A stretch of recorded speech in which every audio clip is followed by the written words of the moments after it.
Riding trails on your e-bike can be super fun, but can get a little bit stale, especially if you're riding the trails in the same old way that you usually do. So today, we're taking a look at a few ways you can spice up your trail riding.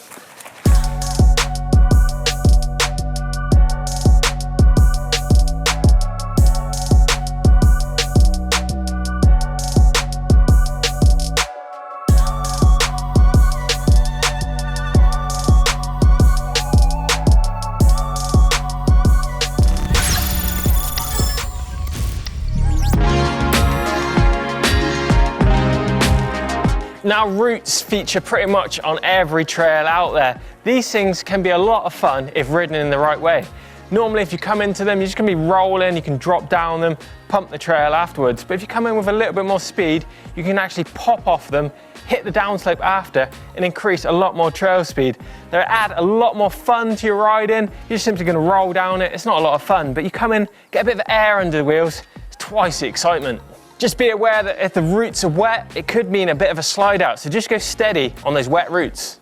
As you come into the root kicker, it's all about focusing on the high point on the kicker. This is when you want to squash the bike suspension down, ping the front tire off of the root, get the bike up into the air, spot your landing, just try and land nice and smooth, pump the landing, flow down the trail.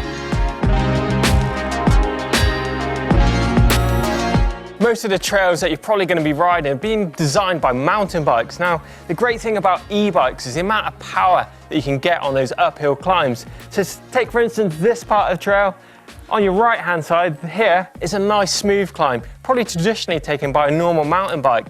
But to the left of it, there's a nice rock and root step that goes up the bank. It's a bit more challenging and something you can really harness that e-bike's power and challenge your skill set. It's all about taking the hard route, not the easy one. So when it comes to tackling that demanding bit of trail, just make sure you've done a few things. Get that seat dropped nice and low out the way. You want to engage turbo mode, get your gear selected, and pick a line the way up it just before you actually get to there. Anticipate what the trail is going to do and how it's going to affect the bike. Think about things like grip as well. Just make sure you're putting the power down in the right places. And that climb should be an absolute breeze on the e-bike. The great thing about taking these alternative lines is that you're actually building on your skill set massively. So next time you come to a super technical climb with steps and loose grip, things like that, it's going to make it a lot easier.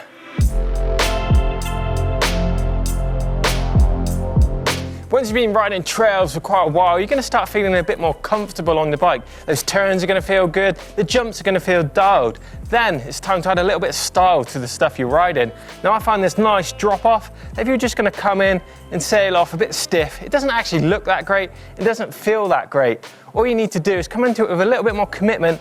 Just literally turn the handlebars, give it a little tweak. It's going to look 100 times better, especially if you're doing stuff like social media or impressing your mates. Now when it comes to adding a little bit of style to jumps and drops, it's all about moving along in tiny little baby steps. Just make sure first up you're comfortable with the size of the feature that you're riding. Don't stiffen up in the air, just stay relaxed. It's kind of like style happens, it's not something that you're going to force.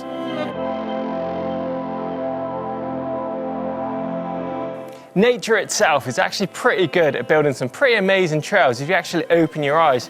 This bit of section of trail in front of me just kind of looks like a bit of a flowing kind of bomb-holey, bit of a little kicker at the end. But if you look at it through a different set of eyes and get creative, what nature has actually got and built for us. There's a big bowl you can carve down into, a nice little kicker you can probably manual across and avoid some of those trail obstacles. And at the end of the section, there's a nice kicker that's going to actually act as a double into a downslope, meaning you can get a bit of air time, a bit of manualing, and a load of fun out of this natural bit of trail.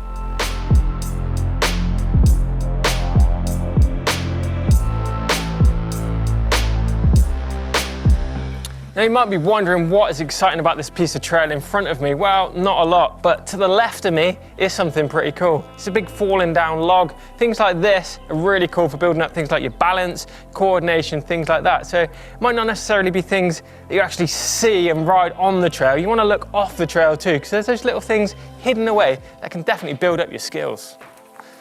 Now when it comes to riding something skinny like this log, you really need to think about a few things, especially power mode. You don't want to come into this in turbo, because if you're in turbo, as soon as you engage your pedals to lift the front wheel up to go onto it, the bike's just going to lurch forward and smash into the log. So maybe back that power off, even maybe down to eco. It's going to give you a little bit more headspace before you get to it and think about what the bike's going to do. You really need to focus on the middle of the log, lift the front wheel up with a bit of a squash on the forks, try and keep it bang in the middle. As soon as the front wheel's up, give the back wheel a bit of a lift to get both wheels on there. And just focus down the middle of the log. Just keep pedals level, weight in the middle of the bike. Don't go all stiff, just relax and try and focus and commit to the end of the log. Drop off of it, and there you spiced up your trail with something you might have probably just ridden past. So there you go, I really hope you've enjoyed today's video on how to spice up the trails you ride. Just remember, thinking a little bit outside of the box means injecting a lot more fun into those trails. You've probably ridden 100 times. Just get creative out there. But if you enjoyed today's video, make sure you check out Drop Off Mistakes. That one's playing over here. It's a really cool one to learn all those mistakes you guys have been making. Don't forget to give us a thumbs up if you enjoyed the video. Don't forget to click the globe in the middle of the screen to subscribe to eMBN. We'll see you in the next one.